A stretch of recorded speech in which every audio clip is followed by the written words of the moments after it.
तो इस मूवी की स्टार्टिंग होती है कोनकान से, जो कोनकान महाराष्ट्र के अंदर है। और यहाँ पर जब कहानी शुरू होती है तब साल होता है 1952। महाराष्ट्र के कोनकान के गांव के अंदर हम ये देखते हैं कि वहाँ पर एक छोटा सा बच्चा होता है जिसका नाम गोटिया होता है और उसकी उम्र 10 से 12 साल होती है। और गोटिया इस गाँव में अपनी माँ और अपनी छोटी बहन के साथ रहता था और गोटिया की बहन उससे 1-2 साल छोटी होती है। यहीं पर गोटिया जिस घर में रहता था उसके बगल वाले घर में कुछ और लोग रहते थे और यहीं पर एक लड़की रहती थी जिसका नाम था मुन्नी। और गोटिया मुन्नी से प्यार करता था, लेकिन फर्क ये था कि जहाँ गोटिया की उम्र 10 से 12 साल थी वहीं पर मुन्नी उससे 7 साल बड़ी थी और इसीलिए मुन्नी की उम्र 18-19 साल थी। लेकिन गोटिया तब भी मुन्नी से प्यार करता था और वो ये चाहता था कि उसकी शादी मुन्नी से हो जाए। लेकिन मुन्नी के घर वाले उसकी शादी फिक्स कर देते हैं। लेकिन जिससे मुन्नी की शादी फिक्स होती है वो जिस दिन मुन्नी से शादी करने आता है उसी दिन गोटिया उस दुल्हन के खाने में चूहे मारने का जहर डाल देता है। हालांकि उस खाने से दूल्हा बच तो जाता है, लेकिन इस बारे में बाकी सबको पता चल जाता है। और जैसी गोटिया की माँ इस बात को जानती है वैसी वो गोटिया को पकड़ के अपने घर में लाती है और गोटिया को मारने के लिए एक बड़ा सा चाबुक निकालती है और उस चाबुक से गोटिया को बहुत मारती है। और यहाँ पर हम ये भी देखते हैं कि वैसे तो गोटिया किसी से नहीं डरता है, लेकिन उसे अपनी माँ के चाबुक से बहुत डर लगता है। हालांकि उसी दिन मुन्नी की शादी हो जाती है और वहीं पर जो गोटिया की माँ होती है वो उसी दिन गोटिया का मुंडन भी करवा देती है। और वैसे तो जैसी मुन्नी की शादी होती है वैसी वो अपने दूल्हे के साथ चली जाती है। लेकिन हम ये देखते हैं कि गोटिया अभी मुन्नी को याद करता है और वो अभी भी ये सोचता है कि वो किसी तरह से मुन्नी से शादी कर ले। अब इसके लिए गोटिया ये फैसला करता है कि वो मुन्नी को हासिल करने के लिए काला जादू करेगा और काला जादू करके वो मुन्नी पर वशीकरण करेगा, जिसके पास मुन्नी उसके पास आ जाएगी और फिर वो और मुन्नी दोनों शादी कर लेंगे। और वैसे भी यहाँ तक गोटिया के बारे में जानने के बाद ही आप सभी समझ ही गए होंगे कि गोटिया कोई आम बच्चा नहीं था, बल्कि वो बेसिकली एक साइको बच्चा था जिसके मन में मुन्नी को पाने का ऑब्सेशन था। अभी तक गोटिया जैसी काला जादू करने का फैसला करता है वैसे वो अपनी छोटी बहन को अपने साथ लेता है और गाँव के पास के एक जंगल में चला जाता है। हमें पता लगता है कि गाँव के पास जो ये जंगल है इस जंगल का नाम चिंटुकवाड़ी है और क्योंकि ये गाँव से दूर है इसलिए आमतौर पर यहाँ जल्दी कोई नहीं आता है। गोटिया यहाँ पर अपनी छोटी बहन को रात के समय पर लाता है और यहाँ पर आकर एक बड़े से बरगद के पेड़ के नीचे बैठ जाता है और वहाँ बैठकर काला जादू करने लगता है। और फिर इसके बाद ही हमें देखते हैं कि गोटिया अपनी छोटी बहन पर हमला कर देता है और एक चाकू से उसे मारने की कोशिश करता है। लेकिन गोटिया की छोटी बहन उसे रोकती है और उससे पूछती है कि आखिर वो ऐसा क्यों कर रहा है और वो अपनी छोटी बहन को क्यों मारना चाहता है। जिस पर गोटिया उसे बताता है कि उसे अपने काला जादू के अंदर एक लड़की की बलि देनी पड़ेगी और इसलिए यहाँ पर वो उसे मारकर उसकी बलि देगा। और फिर गोटिया के हिसाब से जैसे उसका काला जादू पूरा होगा वैसी मुन्नी उसके पास आकर उससे शादी कर लेगी। लेकिन यहाँ पर हम ये देखते हैं कि जब गोटिया अपनी छोटी बहन पर हमला करके उसे मारने की कोशिश करता है तभी उसकी छोटी बहन अपना बचाव करती है और वो गोटिया को धक्का मारती है। जिसके बाद जैसे गोटिया को धक्का लगता है वैसे उसका सर सीधा बरगद के पेड़ पर टकराता है और सर टकराने की वजह से गोटिया का सर फट जाता है और उसके सर से बहुत सारा खून निकलने लगता है। और देखते ही देखते कुछ ही पलों के अंदर गोटिया की मौत हो जाती है। लेकिन ये सब देखकर गोटिया की जो छोटी बहन होती है वो जल्दी से भागकर गाँव जाती है और अपनी मदर के साथ साथ सारे गाँव वालों को वहाँ पर ले आती है। वहाँ पर आने के बाद ही सारे लोग गोटिया की हालत देखते हैं। लेकिन तभी गाँव के जो मुख्य पंडित होते हैं वो कहते हैं कि ये बहुत बड़ा अनर्थ हो गया है, क्योंकि असल में गोटिया एक ब्राह्मण परिवार का लड़का है और अभी कुछ ही दिन पहले उसका मुंडन भी हुआ है। लेकिन गोटिया का मुंडन हुए 10 दिन भी पूरे नहीं हुए हैं और यहाँ पर गोटिया की अकाल मृत्यु हो गई है। और इसीलिए गाँव के सारे मुख्य पंडित बताते हैं कि अब गोटिया मरने के बाद ब्रह्म राक्षस बनने वाला है और हो सकता है कि ब्रह्म राक्षस बनने के बाद वो गाँव वालों का बुरा करे और इसीलिए सबको गोटिया को यहीं पर रोकना होगा। इसके लिए गाँव वाले गोटिया को उसी पेड़ के नीचे दफना देते हैं जिस बरगद के पेड़ के नीचे गोटिया की मौत हुई थी। और फिर उसे दफनाने के बाद वो जो सारे मुख्य पंडित होते हैं वो मंत्रों का इस्तेमाल करके उस पूरे पेड़ को बांध देते हैं ताकि गोटिया उस पेड़ से कहीं भी दूर न जा सके और उसकी आत्मा जो कि ब्रह्म राक्षस बन चुकी है वो हमेशा के लिए वहाँ पर कैद होकर रह जाए। हालांकि यहीं पर हम ये भी जानते हैं कि गोटिया जिस हालत में मरा है उस हालत में मरने वाले को मुंजिया कहते हैं, जिसका मतलब अब गोटिया मुंजिया बन चुका है। अब इसके बाद ही कई साल बीत जाते हैं और बहुत सालों के बाद हम सीधा पुणे शहर को देखते हैं, जो पुणे शहर भी महाराष्ट्र के अंदर ही है, लेकिन ये कोनकान और उसके गाँव से काफी दूर है। यहाँ पुणे के अंदर हम मूवी के मेन कैरेक्टर को देखते हैं जिसका नाम है बिट्टू। और बिट्टू इस पुणे शहर के अंदर अपनी मदर और ग्रैंड मदर के साथ रहता है, यानी कि माँ और दादी के साथ। इसके साथ हम ये भी जानते हैं कि बिट्टू के फादर की कई साल पहले ही मौत हो चुकी है और उसकी जो मदर है वो एक ब्यूटी पार्लर चलाती है और उससे वो लोग काफी अच्छा पैसा कमाते हैं एंड उनकी फैमिली काफी अच्छे से चल रही है। और अपनी फैमिली के अंदर बिट्टू, उसकी मदर और उसकी दादी तीनों काफी खुश हैं। साथ ही साथ हम ये भी जानते हैं कि बिट्टू भी अपनी मदर की उनकी काम हेल्प करता है और बिट्टू को भी लड़कियों के बाल काटना और उनका मेकअप करना काफी अच्छे से आता है। यहीं पर हम देखते हैं कि बिट्टू की एक दोस्त होती है जो कि उसके बगल वाले घर में रहती है और बिट्टू के इस वाली दोस्त का नाम होता है बेला। और ये बेला जो कि एक लड़की होती है वो बिट्टू की बचपन की दोस्त होती है और ये दोनों बचपन से एक साथ खेल कूद कर बड़े हुए हैं। यहाँ पर बेला बिट्टू से मिलने आती है और वह बिट्टू से अपने बॉयफ्रेंड को भी मिलवाती है। और हम ये देखते हैं कि बेला के बॉयफ्रेंड का नाम कुबा होता है और वो एक अंग्रेज होता है। लेकिन बिट्टू को बेला के बॉयफ्रेंड से मिलकर खुशी नहीं होती, क्योंकि असलियत में बिट्टू मन ही मन बेला से प्यार करता है, लेकिन उसने कभी भी बेला से ये बात बोली नहीं है। हालांकि यहीं पर हम ये देखते हैं कि बिट्टू को उसके मन में अचानक से वही पेड़ दिखता है जिस बरगद के पेड़ के नीचे मुंजिया को कैद करके रखा गया है। साथ ही साथ यहाँ पर बिट्टू ये भी देखता है कि इस बरगद के पेड़ के ऊपर एक राक्षस जैसा बच्चा है जो कि उसे अपने पास बुला रहा है। और यहाँ बिट्टू ये भी सोचता है कि उसे एक ख्याल बचपन से आ रहे हैं और वो हमेशा अपने मन में इसी पेड़ को देखता है। लेकिन यहाँ बिट्टू इन सारी बातों को इग्नोर करता है और वो अपने घर से बाहर निकलकर अपने दोस्त से मिलने जाता है। हम ये देखते हैं कि बिट्टू का एक बेस्ट फ्रेंड होता है जो कि एक सरदार होता है और उसका नाम स्पीलबर्ग होता है। वैसे तो रियल में इसका नाम स्पीलबर्ग नहीं होता, लेकिन अब क्योंकि बिट्टू के सरदार दोस्त को वीडियो शूट करने का काफी शौक होता है इसीलिए वो अमेरिका के फिल्म मेकर स्पीलबर्ग से इंस्पायर होकर अपना खुद का नाम भी स्पीलबर्ग रख लेता है। यहाँ पर हम ये देखते हैं कि बिट्टू अपनी लाइफ में काफी खुश होता है, लेकिन फिर एक दिन अचानक से बिट्टू को उसके चाचा की बेटी का फोन आता है, यानी कि उसकी कजन सिस्टर का, जिसका नाम होता है रुक्कू।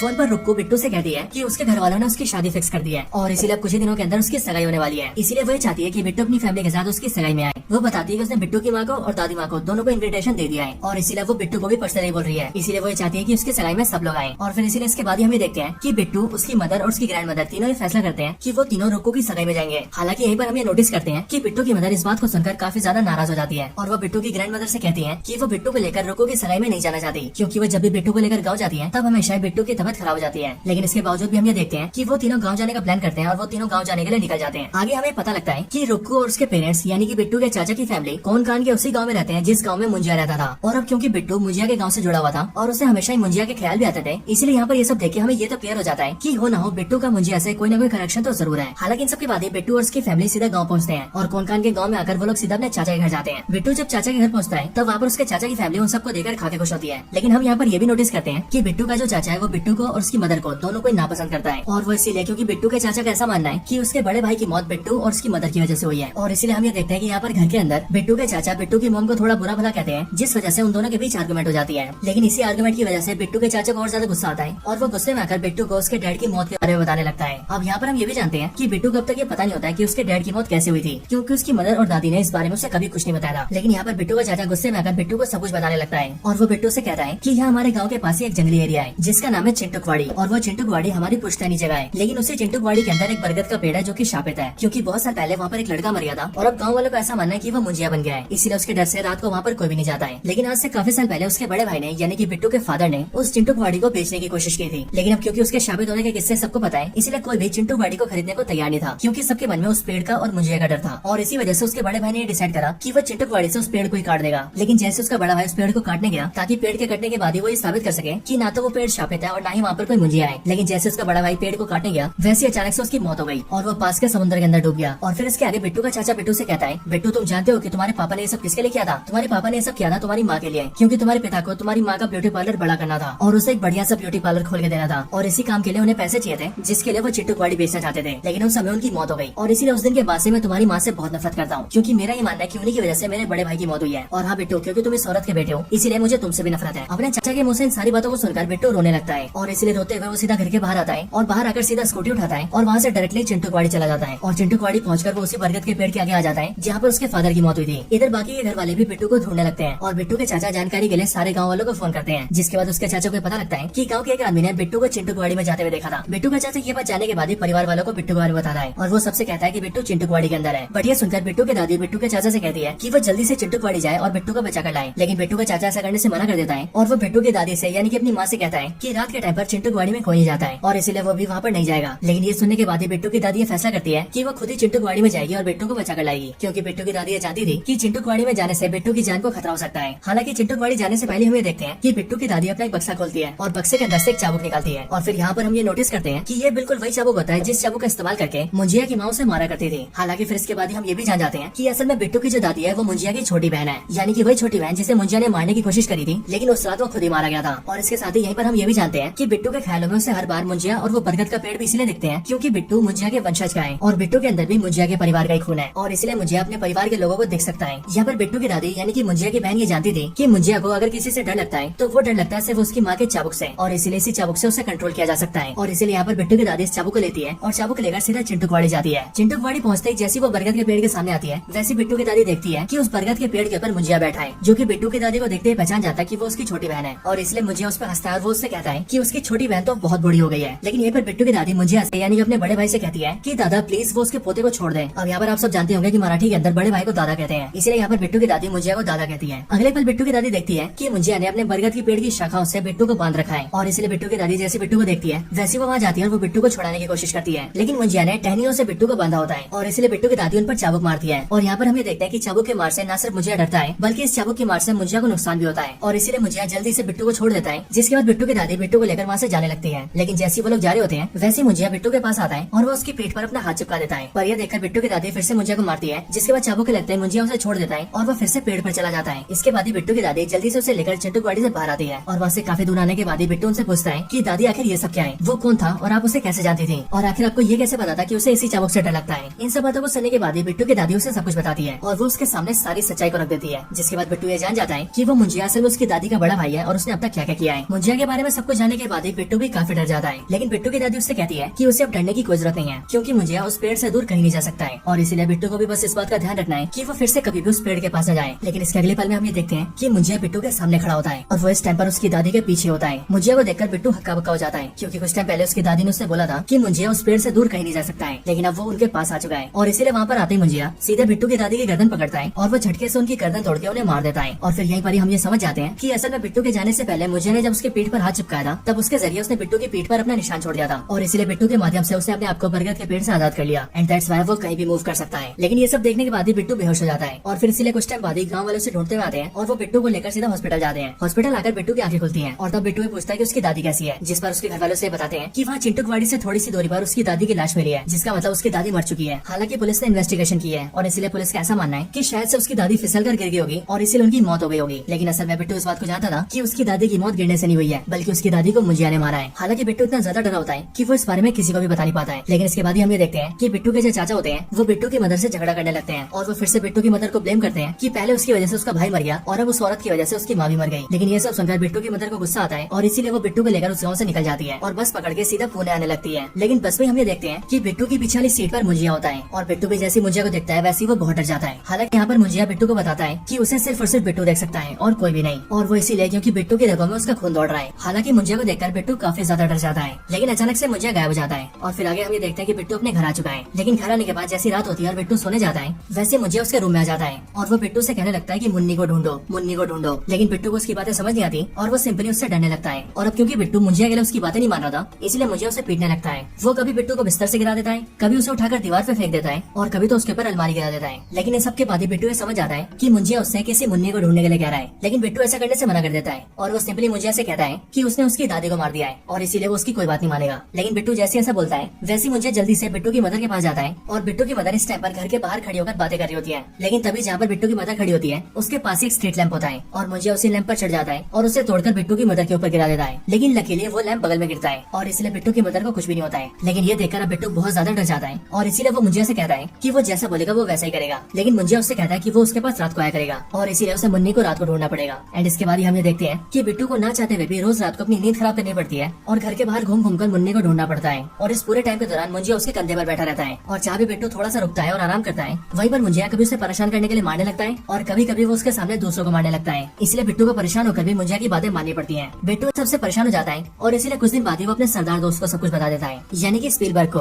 और वैसे तो स्पीलबर्ग को मुंजिया दिखाई नहीं देता, लेकिन वो मुंजिया की बातें सुन पाता है, इसलिए उसे भी बिलीव हो जाता है कि बिट्टू को सच में मुंजिया परेशान कर रहा है। बिट्टू स्पीलबर्ग से कहता है कि उन्हें किसी मुन्नी को ढूंढना है, क्योंकि इस मुंजिया को मुन्नी को ढूंढकर उससे शादी करनी है और उसके बाद ही हमारा पीछा छोड़ेगा। अब इसके बाद ही वो दोनों दिमाग लगाते हैं और स्पीलबर्ग बिट्टू से कहता है कि मुंजिया उसके गाँव का था, इसलिए हो सकता है कि मुन्नी भी उसके गाँव की हो। और फिर ये बात सुनते बिट्टू सीधा रुक्कू को फोन करता है, यानी अपनी कजन सिस्टर को, और उससे ये जानने की कोशिश करता है कि आज से सालों पहले मुन्नी नाम की गाँव में कौन सी लड़की थी। रुक्कू से पता करके बताती है कि असल में उनके घर के बगल में घर है, जिस घर में सालों पहले एक मुन्नी नाम की लड़की रहती थी, लेकिन शादी होने के बाद ही मुन्नी यहाँ से चली गई थी। लेकिन रुक्कू बिट्टू को उसकी फोटो भेजती है। लेकिन बिट्टू और स्पीलबर्ग जैसी मुन्नी की बचपन की फोटो देखते हैं, वैसी वो दोनों नोटिस करते हैं कि मुन्नी अपने बचपन की फोटो में बिल्कुल वैसी ही लग रही थी जैसी बिट्टू की दोस्त बेला अपने बचपन में लगती थी। और इसलिए यहीं से बिट्टू और स्पीलबर्ग को ये शक होता है कि शायद से हो सकता है कि मुन्नी और बेला का कोई ना कोई कनेक्शन हो। और फिर इसके लिए जैसी वो लोग तहकीकात करते हैं, वैसे उन्हें पता लगता है कि असल में मुन्नी और कोई नहीं बल्कि बेला की दादी है। और सालों पहले जब गाँव में मुन्नी की शादी हुई थी, तब शादी के बाद ही वो पुणे आकर यहाँ पर बस गई थी, जिसका मतलब बेला और उसकी दादी मुन्नी बिट्टू के बगल में ही रहती है। ये जानने के बाद ही बिट्टू मुंजिया को बताता है कि उसकी मुन्नी उसके बगल में रहती है और फिर ये बोलकर वो मुंजिया को उसके पास ले जाता है। लेकिन जैसी मुंजिया देखता है कि उसकी मुन्नी बूढ़ी हो चुकी है, वैसी उससे शादी करने से मना कर देता है। लेकिन तभी वो बेला को देख लेता है और क्योंकि बेला भी काफी हद तक उसके दादी जैसी दिखती थी, इसीलिए मुंजिया को यहाँ पर बेला से प्यार हो जाता है और अब वो बिट्टू से कहता है कि वो बेला से शादी करेगा। लेकिन ये सुनकर बिट्टू मना कर देता है और वो मुंजिया से कहता है कि वो ऐसा कभी नहीं होने देगा और बेशक से मुंजिया उसकी जान ले,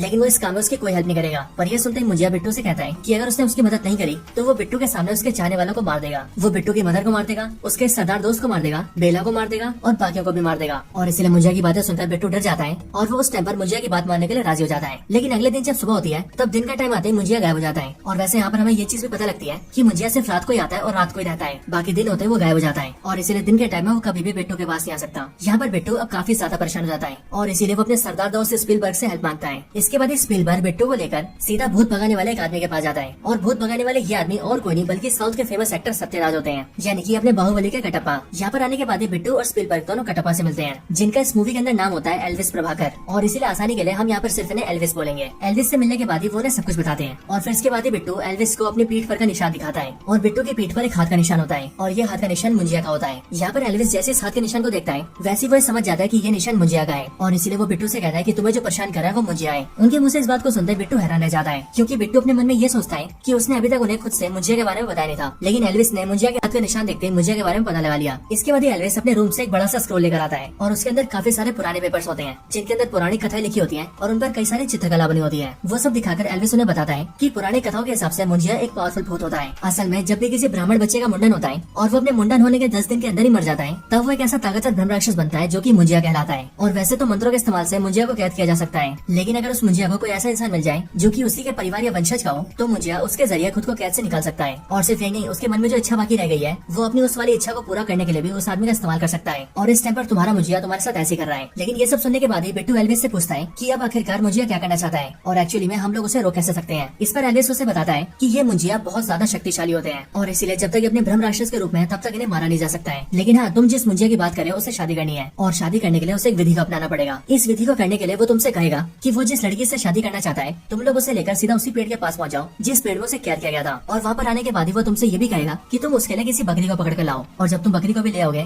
तब वो तुम्हें बकरी के सर पर एक निशान बनाने के लिए कहेगा जो निशान कुछ ऐसा दिखता है। और हाँ, तुम उसके वंशज के हो, इसीलिए वो तुमसे कहेगा कि तुम इस निशान को अपने खून से बनाओ, क्योंकि खून से बनाने के बाद ही वो निशान काम करेगा। और तुम जैसे अपने खून से उस बकरी के सर पे निशान बनाओगे वैसे मुझे अपने आप को उस बकरी में डाल लेगा और फिर उसके बाद वो उस लड़की से शादी करेगा। और एक बार जैसे उसने शादी कर ली वैसी वो लड़की भी मारी जाएगी, जिसके बाद मुंजिया उस लड़की की आत्मा को लेकर चला जाएगा और वो हमेशा हमेशा के लिए उस लड़की की आत्मा को अपने साथ रखेगा। और यही इस मुंजिया का मकसद है। हालांकि इसके आगे एल्विस उन्हें बताता है कि इस दौरान वो लोग मुंजिया को मार सकते हैं, लेकिन हाँ, मुंजिया को तभी मारा जा सकता है जब मुंजिया अपने आप को बकरी के शरीर में डाल देगा। लेकिन उनके पास काफी कम टाइम होगा, क्योंकि जैसे मुंजिया बकरी के शरीर में आएगा वैसे वो लड़की से शादी करने लगेगा और अगर उसने शादी कर ली तो सब कुछ खत्म हो जाएगा। इसीलिए जैसे मुंजिया अपने आप को बकरी में डाले उन लोगों को वैसे उस बकरी को मार देना होगा, क्योंकि जैसी वो बकरी मारी जाएगी वैसे उसके साथ ही मुंजिया भी खत्म हो जाएगा। हालांकि एल्विस उन सबको प्लान समझाने के बाद उनसे ये भी कहता है कि इस प्लान को अंजाम देने में वो भी उनका साथ देगा। अब इसके बाद ही बिट्टू ये समझ जाता है कि अब उसे क्या करना है और इसीलिए जैसे इसी रात को मुंजिया उसके पास आता है वैसे वो मुंजिया से कहता है कि वो मुंजिया की शादी बेला से करवाने के लिए राजी है और वो शादी करवाने के लिए बेला को गाँव लेकर जाएगा। इसके बाद ही बिट्टू बेला से मिलता है और वो बेला के सामने बहाना करके उसे अपने गाँव लाने के लिए राजी कर लेता है। जिसके बाद बिट्टू, बेला और उसका दोस्त स्पीलबर्ग तीनों उसके गाँव जाते हैं। बेला को गाँव लाने के बाद बिट्टू उसे नारियल पानी पिलाता है, लेकिन वो उस नारियल पानी में शराब मिला देता है, जिस वजह से जैसी बेला उसे पीती है वैसी बेला नशे में आ जाती है। और इसलिए बिट्टू जल्दी से बेला को लेता है और अपने दोस्त स्पीलबर्ग के साथ मिलकर सीधा चिंटूपाड़ी में आता है। हालांकि इन सबके दौरान ही हम ये देखते हैं कि गांव में बिट्टू की जो कजन सिस्टर होती है यानी कि रोको, वो भी मुंजिया को देख लेती है और अब क्योंकि वो भी सेम खानदान से हैं, इसलिए वो भी मुंजिया को देख पाती है। इसलिए बिट्टू रोको को सबको समझाता है और उसे भी अपने प्लान में शामिल कर लेता है। जिसके बाद ही वो सब लोग मिलकर एक बकरी उठाते हैं और सारी चीजों को लेकर सीधा बरगद के पेड़ के नीचे पहुंचते हैं। और यहाँ पर आने के बाद जैसा एल्विस ने बोला था मुंजिया बिल्कुल वैसे ही बोलता है और वो बिट्टू से कहता है कि वो बकरी के सर पे अपने खून से इस तरह के निशान को बना दे। और फिर बिट्टू जैसे अपने खून से उसके सर पे ऐसा निशान बनाता है वैसी मुंजिया बकरी की बॉडी में अपना शरीर डाल लेता है। लेकिन जैसी वो बकरी की बॉडी में आता है और शादी करने आता है वैसे बिट्टू उस बकरी को पकड़ लेता है और वो उसे काटने लगता है। लेकिन वो उस पर हमला करता है कि उससे पहले हम ये देखते हैं कि बेला जो कि नशे की हालत में थी वो बिट्टू को ऐसा करने से रोक देती है और वो नशे की हालत में उससे कहती है कि ये बकरी मेरा पति है, मेरी शादी हो रही है इससे, तुम इसे मार क्यों रहे हो, इसे मत मारो। और बेला ये सब इसीलिए बोल रही होती है क्योंकि वो नशे में होती है। लेकिन उसके ऐसा करने की वजह से बिट्टू मुंजिया को मार नहीं पाता है। हालांकि इस टाइम पर हम ये देखते हैं कि उस बकरी के सर पे जो निशान बना होता है वो निशान बेला के शरीर में चिपक जाता है, जिस वजह से बेला के शरीर पर भी वैसा निशान बन जाता है। हालांकि तभी बिट्टू को एल्विस की कई भी बातें याद आती है और एल्विस ने उससे कहा था कि जब वो बकरी के सर पर अपने खून से निशान बनाएगा तब उसे इस बात का ध्यान रखना पड़ेगा कि वो निशान बकरी के सर के अलावा और कहीं पर भी ना बने, खास करके किसी इंसान पर तो बिल्कुल नहीं, क्योंकि अगर ऐसा हुआ तो मुंजिया सीधा उसकी बॉडी में घुस जाएगा। और यहाँ पर प्रेजेंट टाइम में हम ऐसे ही देखते हैं, क्योंकि जैसे बकरी का सर बेला की बॉडी पर लगता है और बेला के शरीर पर वो निशान चिपकता है वैसी मुंजिया सीधा बेला के अंदर घुस जाता है। और फिर जैसे वो बेला के अंदर आता है वैसे वो दिखने में बहुत डरावनी हो जाती है और वो बिट्टू से कहती है कि उसने उसे मारने की कोशिश की है, जिसका मतलब उन सब ने मुंजिया को धोखा दिया है और इसलिए मुंजिया उन सबको मार देगा। और फिर ये बोलकर मुंजिया जो कि बेला की बॉडी में होता है वो सब पर अटैक कर देता है। अब मुंजिया से बचने के लिए बिट्टू, रुक्कू और स्पीलबर्ग तीनों वहाँ से भाग जाते हैं और वो चिंटूपाड़ी से भागकर सीधा रुक्कू के घर में घुस जाते हैं। लेकिन मुंजिया पीछा करते हुए वहाँ भी पहुँच जाता है। अब हालांकि मैं आपको बता दूं कि वैसे तो ये काफी हॉरर सीन होता है, लेकिन जैसा कि स्त्री मूवी के एंड में हमने देखा था कि वहाँ हॉरर के साथ साथ कॉमेडी भी हो रही थी, ठीक बिल्कुल वैसे यहाँ पर भी हॉरर के साथ साथ काफी कॉमेडी हो रही होती है। इसी टाइम पर बिट्टू एल्विस को भी अपने पास बुला लेता है। हालांकि इस टाइम पर हम ये देखते हैं कि इन सारी भागा दौड़ी के दौरान ही वो निशान बिट्टू के चाचा के सर पर भी बन जाता है, जिस वजह से मुंजिया बेला की बॉडी से निकलकर सीधा बिट्टू के चाचा की बॉडी में घुस जाता है। और अब उसके बाद ही वो सब पर हमला करने लगता है। सबको ठिकाने के बाद ही मुंजिया जो कि बिट्टू के चाचा की बॉडी में था वो सीधा बेला को पकड़ता है और उसे लेकर सीधा चिंटूपाड़ी में जाता है। लेकिन ये देखकर बिट्टू उनका पीछा करता है और वो उनके पीछे पीछे जाता है। हालांकि रास्ते में वो उसी जगह पर पहुंच जाता है जिस जगह पर मुंजिया ने उसकी दादी को मारा था। लेकिन वहाँ पर आते बिट्टू ये देखता है कि उसकी दादी के हाथ में जो चाबुक होता है वो बिल्कुल उसी जगह पर होता है जिस जगह पर उसकी दादी की मौत हुई थी। और जाहिर है चाबुक जैसी छड़ी वही छड़ी होती है जिससे कि मुंजिया को नुकसान पहुंचाया जा सकता है। और इसलिए बिट्टू उसे उठा लेता है और उसे लेकर सीधा चिंटूपाड़ी में पहुंचता है। चिंटूपाड़ी में पेड़ के पास आते हुए देखता है कि वहाँ पर मुंजिया बेला से शादी करके उसकी आत्मा को अपने साथ ले जाने की तैयारी कर रहा है। लेकिन तभी ये सब देखकर वो बेला को बचाने की कोशिश कोशिश करता है और उस चाबुक जैसी छड़ी से मुजिया पर अटैक करता है। हालांकि इस दौरान बिट्टू उस पर काफी हमले करता है, लेकिन तब भी मुजिया काफी ज्यादा पावरफुल होता है और इसीलिए वो बिट्टू को उठाकर फेंकता है। लेकिन हम ये देखते हैं कि बिट्टू फाइट करते हुए किसी तरह से अपने चाचा की पीठ पर वही निशान बना देता है जिस निशान से मुजिया शरीर बदलता है। और फिर चाचा की पीठ पर निशान बनाने के बाद ही बिट्टू जल्दी से वो निशान पेड़ पर भी बना देता है। और फिर जैसे वो पेड़ पर निशान बनाता है वैसे हम ये देखते हैं कि मुजिया बिट्टू के चाचा की बॉडी से निकल जाता है और वो सीधा पेड़ की बॉडी में घुस जाता है। मतलब क्या मुजिया पेड़ के अंदर आ जाता है। और अब बिट्टू को और बेला को ऐसा लगता है कि उन लोगों ने मुजिया को पेड़ के अंदर कैद कर दिया है। लेकिन अब क्योंकि मुजिया बहुत ज्यादा पावरफुल था, इसीलिए मुजिया पेड़ के अंदर आने के बाद भी पूरे पेड़ को कंट्रोल करता है और वो पेड़ की टहनियों से उन सबको पकड़ने लगता है। लेकिन तभी बेला ये देखती है कि उस बरगद के पेड़ के पास ही एक लालटेन रखा है जिसके अंदर काफी सारा मिट्टी का तेल है। और इसीलिए बेला किसी तरह से उसे उठाती है और उसे लेकर सीधा पेड़ के ऊपर मारती है, जिससे कि पेड़ के ऊपर मिट्टी का तेल लग जाता है। और फिर तभी बिट्टू ये देखता है कि उसके पास भी एक लकड़ी है जो कि जल रही है। और असल में ये वही लकड़ी होती है जिस लकड़ी को उन्होंने पहले रखा होता है, यानी कि उस टाइम पर जिस टाइम पर वो लोग मुजिया और बेला की शादी करवा रहे थे। और इसीलिए बिट्टू उस जलती लकड़ी को उठा लेता है और उससे सीधा पेड़ में आग लगा देता है। पेड़ में जैसी आग लगती है वैसे हम ये देखते हैं कि पूरा पेड़ जलने लगता है और पेड़ के साथ साथ मुंजिया भी जलने लगता है। और इसीलिए बिट्टू मुंजिया की पकड़ से खुद को छुड़वा लेता है और वो बेला के साथ सीधा पेड़ से काफी दूर आ जाता है। जिसके बाद वो और बेला दोनों चिंटू की वाड़ी से निकल जाते हैं और इधर ये पेड़ काफी ज्यादा जल जाता है और हमें दिखाया जाता है कि अब मुंजिया खत्म हो चुका है। इसके बाद सब कुछ ठीक हो जाता है और बिट्टू भी बेला को लेकर पुणे आ जाता है। पुणे आने के बाद ही बेला उसे बताती है कि अब वो अपने काम के सिलसिले में ब्राजील जा रही है और इसीलिए वो कई साल बाद वापस आई है। लेकिन बेला के जाने से पहले बिट्टू उससे आई लव यू कहता है और वो बेला से कहता है कि वो उससे सालों से प्यार करता है। लेकिन यहाँ पर बेला बिट्टू से कहती है कि वो बिट्टू से प्यार नहीं करती और वो बिट्टू को अपना दोस्त समझती है। पर ये सुनकर बिट्टू से कहता है कि अगर वो उसे अपना दोस्त मानती है तो वो उसका दोस्त बनकर ही रहेगा, क्योंकि वो मुंजिया नहीं है जो उससे जबरदस्ती शादी करेगा। और फिर उसके ये बोलने के बाद ये सीन चेंज होता है और हम डायरेक्टली मुंजिया के पेड़ को देखते हैं। यहाँ हम ये देखते हैं कि मुंजिया के पेड़ की कटाई चल रही है और कुछ लोग मिलकर इस पेड़ को काट रहे हैं। लेकिन अगले पल हम ये जानते हैं कि मुंजिया मरा नहीं है और वो अभी भी जिंदा है और हमें यहाँ पर मुंजिया की झलक भी दिखती है। लेकिन इसके बाद ही मूवी एंड हो जाती है।